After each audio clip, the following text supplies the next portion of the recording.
ต้นน้อยตัดไปดินี่ได้บักนี่ได้งามมานี้ดูอยู่2 อันมีแต่ไม้มาตัดนี่มันจะถือเลย มีแต่ไม้อันคักชะเนาะหลายปีเต็มได้ดิพี่น้องเนาะคือว่าตัดนี่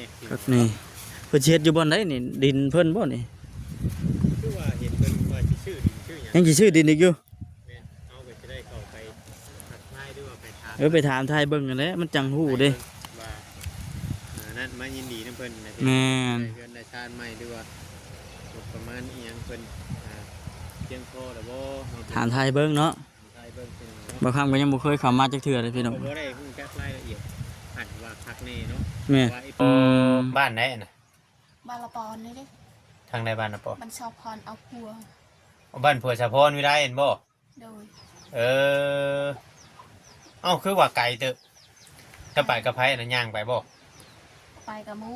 อ๋อน้องบ่คือว่าแนวใดบ่ได้เลยน้องแบบว่าแถวนี้ถ้าว่ามีงานแบบนี้เนี่ยเขาไปด้วยบ่ไปเด้อโอ้ไปเบิดบ้านเลยโดยบอกยังไงว่าเขตยังเก็บเงินประกันภัยน้ำกันนี่แม่นไปเนาะเพราะว่าแถวนี้เขาเจ้าสิเก็บเงินประกันภัยนี่ฮอดเบิดแถวนี้เนาะเท่าเก่งพุ่นเนาะคือว่ายังเข้าร่วมกันอยู่ว่ายังไง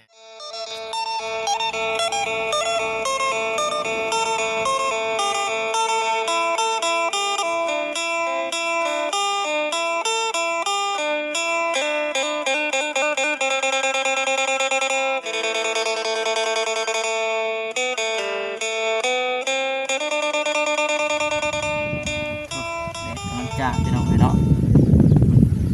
นั่งอยู่บนเสาเฮือนชักนอกอย่างไรพี่น้องเนาะบ่คำกับบ่เคย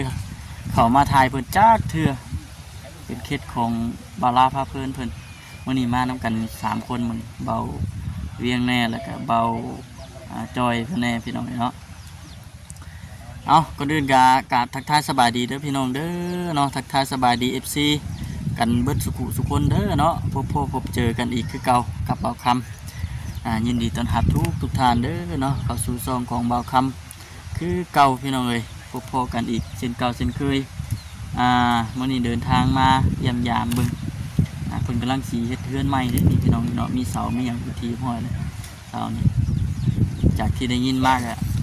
ทั้งบ่เวียงเพิ่นว่าทั้งบ่ลาวก็สิเฮ็ดเรือนให้กับน้องผู้นี้นี่เลยพี่น้องเรือนเพิ่นก็ได้จังน้องเดี๋ยวบ่คำสิขึ้นไปถามไทยน้ำลังหลายมื้อหลายวันพี่น้องมื้อวานนี่บ่คำหยุดเนาะเพิ่นออกมาข้างนอกเมื่อวานนี่คนเข้ามื้อนี้นะได้ออกมาแล้วก็สิถ่ายคลิปให้กับ FC ได้เบิ่งนํกันนะก่อนอื่นก็มีแต่ว่าขอบคุณหลายๆเด้อเนาะที่กดไลค์กดแชร์กดติดตามเป็นกำลังใจให้พี่น้องอยู่เนาะเอาขากล้องบ่คำก็ติดโดยเด็กอยู่นี่พี่น้องเฮือนซ่านเพิ่นก็ได้จากที่ได้ยินมากอะทางบ่เวียงเพิ่นว่าเป็นเอื้อยของน้องลอยพี่น้องเนาะน้องลอยหรือว่าเมียของอ้ายบุญเกิงเพิ่นนั่นแหละจะสิได้เฮือนใหม่อีกแล้วบ่เนาะหลังจากที่ว่าเฮ็ดให้น้องลอยแล้วก็มาเฮ็ดให้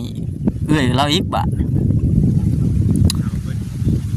1 2 3 4 5 6 7 8 9 ต้นเอาสบายดีเด้อสบายดีมีแต่ไม่แดงเนาะมีไม้ยังตัวนี้ไม่จิกบ่ตัวโมเมนต์ไม่จิกฮะไม่จิกน้ำยาแม่นบ่ไม่จิกกับบักใหญ่บ่เนาะเสา9 ต้นเนาะตัดไปดินี่ได้บักนี่งามมานี้ดูอยู่2 อันมีแต่ไม้มาตัดนี่มันจะถือเลยมีแต่ไม้อันคักชะเนาะหลายปีเต็มได้ดิพี่น้องเนาะคือว่าคักนี่เพิ่นสิเฮ็ดอยู่บ่อนใดนี่ดินเพิ่นบ่นี่คือว่าเห็นเพิ่นว่าสิชื่อดินชื่อหยังยังสิชื่อดินอีกอยู่แม่นเอาไปจะได้เข้าไปทักทายด้วยว่าไปถามไปถามทายเบิ่งนั่นแหละมันจังฮู้เด้ว่านั่นมายินดีนำเพิ่นนะแม่นเพิ่นได้ชาติใหม่ด้วยว่าประมาณอีหยังเพิ่น พียงพอแล้วบ่ ถามไทยเบิ่งเนาะ ไทยเบิ่งพี่น้อง บ่คำก็ยังบ่เคยเข้ามาจักเทื่อเลยพี่น้อง บ่ได้ฮู้จักรายละเอียดหันว่าคักแน่เนาะ แม่ ว่า FC เพิ่นติดตามทั้งน้องแดงนี่เพิ่นอาจจะฮู้ว่าเฮาบ่ได้เข้ามาเด้อมันโดนมาเทื่อนึงบ่เวียงน่ะ FC ว่าย่านว่าเว้าลาเพิ่นห่วงเขตห่วงหยังพุ่นน่ะพี่น้องเนาะ บ่แม่นไปซั่นพี่น้องเขาบ่ค่อยมีเวลาเข้ามาทางนี้มันเส้นทางครับเดี๋ยวเฮาไป แม่น ๆน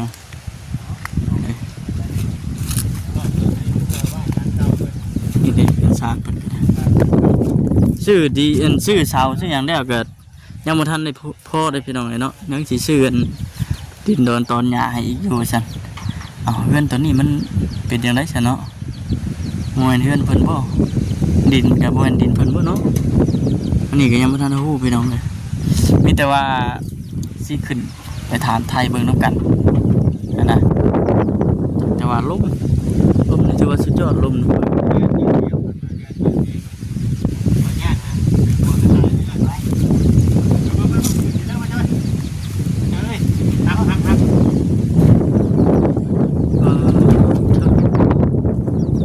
ลมแท้นี่เบิ่งขึ้นก่อน ยับไปทางพุ่นมาจอยจะนานทีนะ เท่ากลางคืนบ่หนาวปะโทบ่อันนี้กระจากกระเหียนบ่เลยนี่ เนาะ อันนี้เบิ่งทางนี้นี่ก็ว่าคือจะเจืออยู่ เบิ่งทางหน้าเจ๊คือเบิ่งทางหลังนี่ นี่พี่น้องเบิ่ง มุนมุ้ยตุ้ยปุ้ยบ่ได้พี่น้อง ขาดเบิดเลยเนาะโอ้ มันยังไก่อยู่เทิงเฮือนด้วย กระจิกบ่ โอ้ไก่บ่มีแม่บ่มาอยู่นำคนเนาะ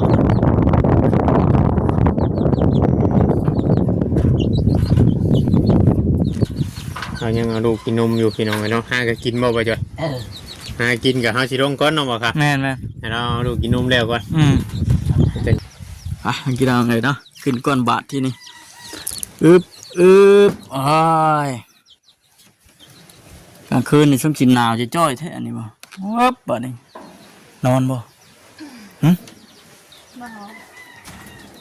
ยาแล้วบ่กินหนูนะเช้าแล้วบ่ผู้ชายหรือว่าผู้หญิงกันผู้หญิงเอาสบายดีเด้อ สบายดี โอ้ทุนี่ได้ปับตาไปแวบอยู่พี่น้อยเนาะเด็กน้อยกำลังอ่อนจักมือเลยนี่ ถ้าเราบ่สิมือ ห่อแล้วบ่สิมือนี่กลางคืนหนาวโทพวกนี้เนาะ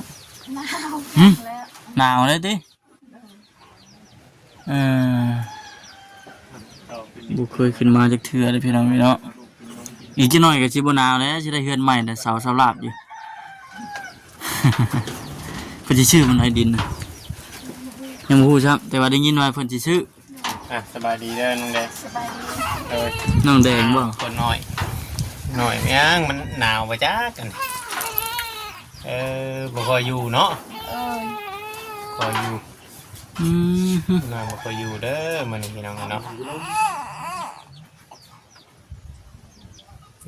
บ่ได้เข้ามามื้อนี้เนาะ บ่ มื้อใดจะเพิ่นนัดชื่อดินชื่อรถ ยังบ่ฮู้ เพิ่นยังบ่ได้นัดบ่แค่แทกไว้ชื่อบ่ โดย เท่าไรราคาน่ะ 15,000 ราคา15,000 คือถูกแท้15,000 ลดให้ เพิ่นลดให้ ทั้งปูบ่ดินปูบ่ โดย อ๋อชื่อดินปู แต่ก่อนคือว่าเพิ่นให้ปลูกคือชื่อเพิ่นเนี่ยไรจังว่าชื่อทางผู้ใหญ่เพิ่นอยากชื่อบ่ โดย อ๋อ ผู้ใหญ่เพิ่นอยากชื่อให้ เพื่อบ่อยากมีปัญหาเนาะยันเพิ่นเว้าบัดเฮาเฮ็ดเฮาสร้างแล้วบัด เนี่ยมันหาตามมาน้ำหลัง ยัน เนาะ ปัญหาตามมาหลังเสาก็ได้มาครบแล้วบัดนี้เนาะมาครบ9ต้นแต่พัวไปใช้ซะมื้อนี้ ไปเฮือนดี ไปเฮือนดี โดย โอ้บ้านไหนน่ะ บาลปอนนี่เด้ ทางใดบ้านน่ะปอ มันชอบพรเอาพัว บ้านผัวสะพรวิไลเห็นบ่ โดย เอ้าคือว่าไกลเตอะถ้าไปกับไผน่ะย่างไปบ่ ไปกับหมู อ๋อน้องบ่คือว่าแนั่นแหละ ไม่ได้เลยน้อง แบบว่าแถวนี้ถ้าว่ามีงานแบบนี้เนี่ยเขาไปด้วยบ่ ไปเด้อ โอ้ไปเบิดบ้านเลย โดย บอกยังไงว่าเขต ยังเก็บเงินประกันภัยน้ำกันนี่แม่นไผเนาะ โดย เพราะว่าแถวนี้เขาเจ้าสิเก็บเงินประกันภัยนี่ฮอดเบิด ฮอดเบิดเท่า แต่ นี้ ว่า เนาะ เท่าเก่งพุ่นเนาะ หมด อืม คือว่ายังเข้าร่วมกันอยู่ว่าง่ายๆจ้ะในบ้านก็ยังร่วมกันอยู่ เนาะ คือว่าเข้ามาเป็นเรียกงานเป็นดีปีตายเนี่ยต้องไปช่วยกัน ถ้าเป็นงานบุญนี่อาจจะว่างอันปล่อยว่างในจักเด็กจักน้อย แม่น ไอ้เกิงก็จะว่าไปพุ่นไปจักมื้อนี่เนาะ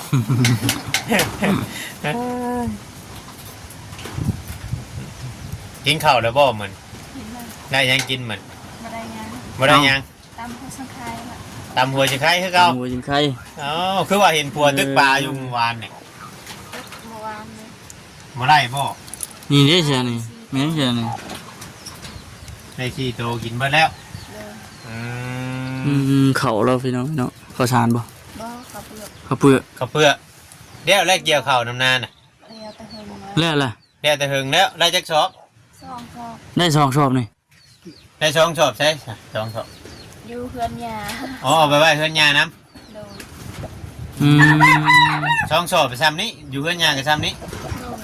โดย แบบไปชี้ข้าวสารก็จะได้ประมาณชอบนึงกันแน่เนาะมาฮ้อนดอก หม้ เนาะ อใดบ่เวียง ง่าย บ้านเครื่องชอบนี่บ้านนี่แหละไป เนาะ บ้านนี่แหละ เนาะ อ่า นั่น แล้ว สิ แค่น้อยสองชอบมันบ่ได้อยู่ได้อยู่ จักให้นาน่ะคือได้หน่อยแท้ บ่ได้หลาย จังให้ก็ ซองหายซะ สองให้สามให้ ใช่ปุ๋ยจะบอก ไม่ได้ใส่ โอ้คำว่าง่ายๆคำว่าที่ชื่อปุ๋ยกระสอบหนึ่งมันจะเข้าพันปลายเลยเนาะ อืม พันปลายแล้วเป็นชื่อเขากินดีกว่าเราอ่ะ เออ เออเนี่ยอยู่เด้อแบบ เนาะหากได้ลูกผู้เดียวนี่บ่ จะว่าติดมือไปจักอันนี้มาอุ้มรถนั่นเนาะ อุ้มก็ไม่ได้หาย ไปอุ้มมาบ่ให้ ลูกคน จะ แร ว่าก อุ้ม แล้ว เรื่ บ่ อยไปจักบ่เอื้อยไปทางไรจะเอื้อยเรา เข้าเฮียน เขาเฮียน อืม อุ้มรถมีเจ็ดเด้อเนาะ เนาะบัดโป่งลูกว่าให้ติเออ สะพรบ่ได้มาเด่นนะบ่เด่น บ่ แล้วเกี่ยวเข่าบ่ ลูกเขาไม่ได้ไป โอ้แต่มาก็แต่มือชุ่มไม่มาวันนั้นมันบอก แม่นละ เออ อืม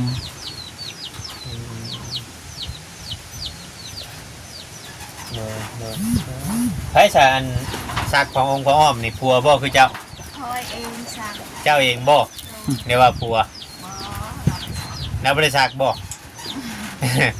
เอาบ่บ่ได้เด้เนาะบางคนก็ช่วยเมียช่วยหยัง อืม ช่วยเมียสักพระอ้อมไปหยังเด้เห็นบ่อันเท่าเอ็ดเนาะเราก็ยังสักเบิดสินมาหยังเมียทบเบิดแล้วว่ะแต่ว่าตอนคืนนี่จู้ไพ่คู่คืนติ คู่คืน เออ คืนนี้กับไรนอน เป็นจังได๋ อันนี้กับไรดาวเอาได้ได้นอน ลูกให้บ่ต้องคืนบ่ให้ฮะ แบบนี้ก็นอน เขียนโป่งลูกนะแม่นตื่น ตื่นทันนะเนาะ อืมติดมือแล้วจ้ะ ไม่ได้นอนเลย บ่ได้นอนซับ บ่ อืม วันนี้สิอาศัยบ่ได้สินอน อืม อาศัยลูกงีบจังหน่อยแหละ กลางเว้น แม่ก็นอน กลางเว้นก็พอกลางเว้น แต่นอ ติ นตอนเว้น นอนเลย เออลูกน้อยก็แบบนี้แหละเนาะ แม่นนั่นแหละ เด็กน้อยนี่ถ้าครบเดือนหนึงเนี่ยมันสิเปลี่ยนไปอีกแบบหนึง แม่น ถ้า นะ ครบเดือนหนึงมันสิเปลี่ยนไปอีกแบบหนึงซาลูกข่อยเนาะ แม่น มันบ่อยู่บนเก่ามันสิเป็นไปเรื่อยๆจนเท่าฮอดพุ่นได้4-5 ปีพุ่นได้จังสีนะ ให้สิใครแน่ว่าซั่น ไป เนาะ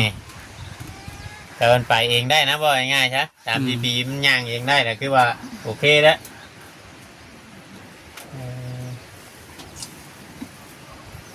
เดี๋ยวเพิ่นนั่นในไรเรื่องเพื่อนเรื่องอย่างเพิ่นมีงบมีอย่างพ่อหรือบ่น้องละฮะยังอยู่บ่เพิ่นได้แจ้งเท่าไหรแล้วว่าเงินค่าดินค่าโดนเพิ่นแจ้งว่าพ่อแล้วบ่ นั่งกับพ่อ ยังบ่พออ๋อเพิ่นถางเงินพ่อได้เพิ่นยังสิมานัดมื้อซื้อ โดย โอ้เดี๋ยวนี้นะเพิ่นสิเก็บเงินนี่ในส่วนของผู้ใหญ่นี่สิชื่อดินก้อนบ่ โดย โอ้แต่จังสีวางแผนเฮ็ดเฮือนโต โดย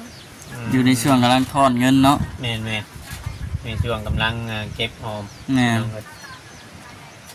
มันก็คือว่าแหละ การที่สิเฮ็ดบ้านเฮ็ดเรือนนี่บ่เห็นบ่แต่บ้านนางลอยก็ตั้งแต่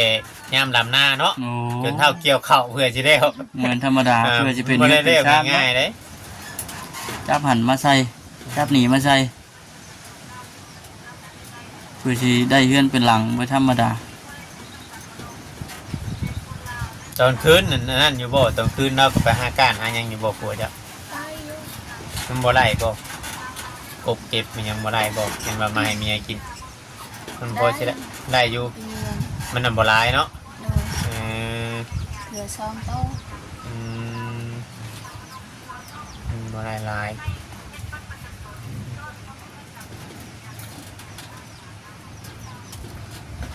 เพื่อนชาตินั่นเป็นแล้วเลยสมมุติว่าเพื่อนชาตินั่นเป็นแล้วเลยมีความคิดความเห็นแบบว่าอยากจะเฮ็ดหยังในความคิดความเห็นของคุณเจ้า สมมุติว่าเพื่อนเดียวหั่นนะ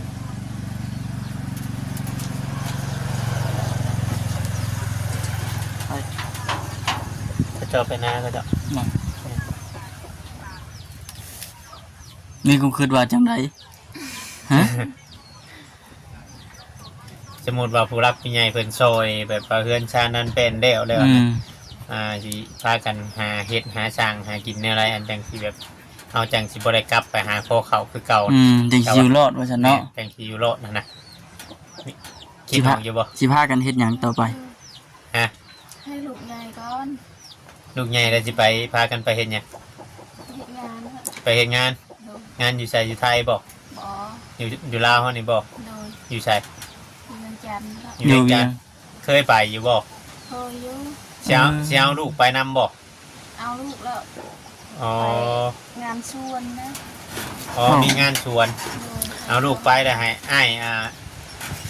ให้เอื้อยมันนี่เอาเนาะ โดย เจ้าก็เฮ็ดกับผัว โดย ลูกใหญ่จักหน้อย โดย เอาง่ายอยู่แถวนี้นะโมยเราตั้งเว้าได้พี่น้อง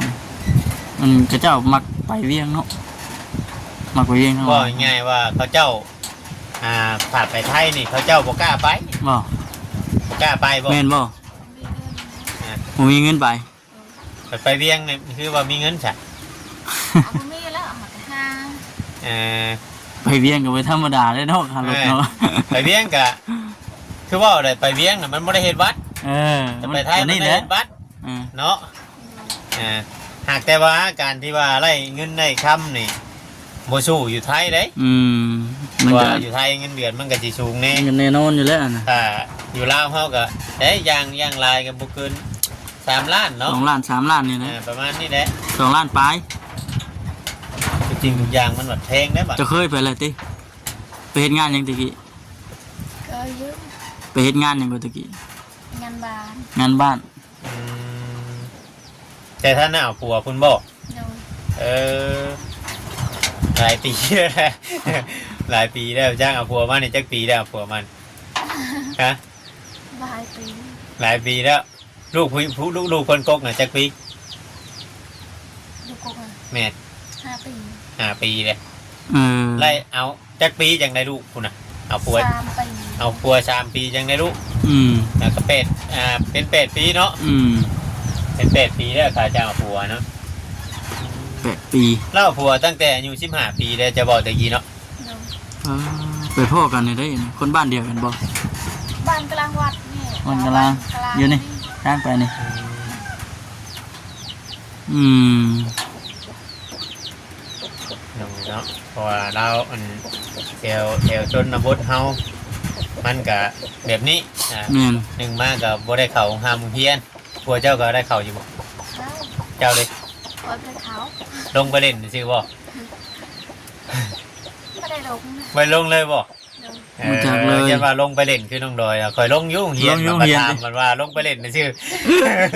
โรงเรียนนี่เคยลงอยู่อ่ะลงเฮียนนะจังบ่เป็นลงไปเล่นเราอ่ะ เหมือนว่าลงวันโรงเรียนได้ติ บ่แม่นว่าลงเฮียนนะลงไปเล่นนะ เหมือนว่าลงเรียนหนังสือเด้ลงไปเรียนโรงเรียนเออเจ้านี่เป็นผู้ติดกับน้องลอยบ่เพื่อนของน้องลอย แม่ ผู้ใกล้กันเนาะ แต่เราท่านได้ผัวตะกี้น่ะแต่เราท่านได้ผัวน่ะเราเป็นมืออยู่บ่ เป็น แต่ยังอยู่บ้านพี่นะ โดย เออ แล้วเป็นมือก็ตั้งแต่อยู่น้ำผัวก่อนนะบอก แต่ยังไม่ได้เอาครัว แต่ท่านเอาผัวจะคนเลย โดย เออที่ว่าเราหากันไปเป็นข้าน้ำปัญญาเกิงนี่นะ พอได้เป็นแค่สาว โอ้เป็นตั้งแต่ยังสาวพุทธ เดี๋ยวไม่ได้เป็นหากระเป็นนะคะ อืม อืม หากโลนๆเป็นเท่านึงตะกี้น่ะ โดย โอ้วันนี้คือว่าช่องเถื่อช้ามเถื่อแต่เรือนนี่ เป็นเรื่อยเนาะ แน่หรือว่าอาจจะเฮ็ดอันเราอาจจะมีโคมเขียบในในโตมีของเราบางเถื่อเนาะอาจจะว่าผัวแบบบอกปกพังบอนู่นนั่นนี่บอนึกว่า จะว่าเกี่ยวกันอยู่จ้ะ เกี่ยวได้เนาะ อืม ว่าอันเปิดง่ายว่าเรากินยาตรงมือนี่มันคล้ายๆยาระงับไปซื้อนะเนาะ อย่าระงับอย่ากระตุ้นไว้ซื่อนะ เพราะว่าทางง่ายพุ่นเกิงเราก็ชอบไปหันไปหนีไปแบบบ่บอกนะไปได้เลยนะ ที่ไปก็บ่กลับมา ตามหาว่าบุญได้เมื่อวาน หัว เอ้าว่าจะไปมัดเขามันยังไงเขาเจ้าได้อาจจะเอาเงินเขาก่อนคือในไรเขาถ่าจนค่ำยังบ่เห็น อืม ตามโตบ่เห็นเลยบานจักไปทางใดเลย กินได้แล้วครัว แม่นกินแต่เหล้าผัวเราน่ะ อืม เรากินเหล้าเก่งพวดผัวเจ้าบ่ได้กินบ่ บอส เออ ไม่ได้กินอะไร ยาสูบได้สูบบ่ ได้สูงหัดยา ผัวเจ้านะเออแต่กี้น่ะมีแต่เจ้าสูบน่ะ ได้ลูกเรียนสูง ผัวบ่สูบมันเมียบ่สูบได้ บ่ ยาเด้อบัดนี้เด้อ ได้สูง ยาลูกใหญ่ก็บ่ให้สูบแล้วบัดนี้ ยาแล้ว ร บ่ ถ นะ อันนี้เราหากะยาค่ะเราได้ลูกนี่ได้นี่ เออ เปพรก็ยังสูบอยู่เปพรก็พากันยาช้าบัดนี่บ่ต้องสูบลอกสูบยา